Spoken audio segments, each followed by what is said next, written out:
Nawi sa barilan ang gitgitan ng dalawang motorista sa kabaan po yan ng Tandang Sora Avenue sa lungsod ng Quezon. Isa patay habang isa ang kritikal ng kondisyon. Jim Tejano sa balita.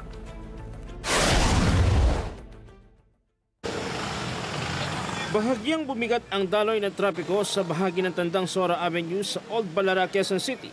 Pasado alas 6 kagabi matapos sumambalang ang pulang pick-up na ito at sumalpok sa barrier. Ayon sa kaanak ng isa sa mga biktima, galing silang Antipolo Rizal at pauwi na ng Bulacan.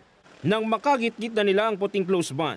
Kwento pa niya, bumaba ang driver ng puting close van at saglit na nagkaroon ng komprontasyon sa magkabilang panig hanggang umabot na umano ito sa pamamaril. Pagkagitgit, yung driver po rin namin nagalit, ginitgit rin niya ng konti. Tapos po, umabanti kami ng konti, tapos hinarang na po kami ng pagharang po sa amin, bumaba po yung driver. Tapos yung driver po namin, hindi po siya bumaba. Sinuntok niya po yung driver namin. May dala na po siya ng baril, sabay pong potok. Hindi po na nakapalag.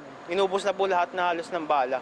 Naisugod pa sa Diliman Doctors Hospital ang 42 taong gulang na lalaking driver ng pulang sasakyan. Subalit kalaunay namatay rin. Habang kritikal naman ang lagay ng 51 taong gulang na lalaki. Ang suspect, isang police executive master sergeant na nakadestino sa QCPD Batasan Police Station 6. Nakalaunay sumukoy rin sa naturang estasyon. Na-recover sa crime scene ang 7 basyo ng bala habang nakalagak sa Batasan Police ang puting close van na pag-aari ng pulis. Agad namang itinurn over ang pulis na sangkot sa pamamaril maging ang service firearms nito. Dapat po makulong. Kaya po ngayon nakakatakot po. Kita po, pulis gagawin yung mga ganon.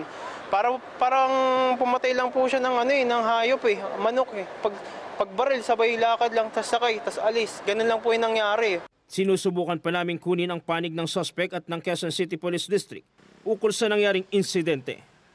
Jim Tejano para sa mata ng Agila. Matatag, matapang, matapat.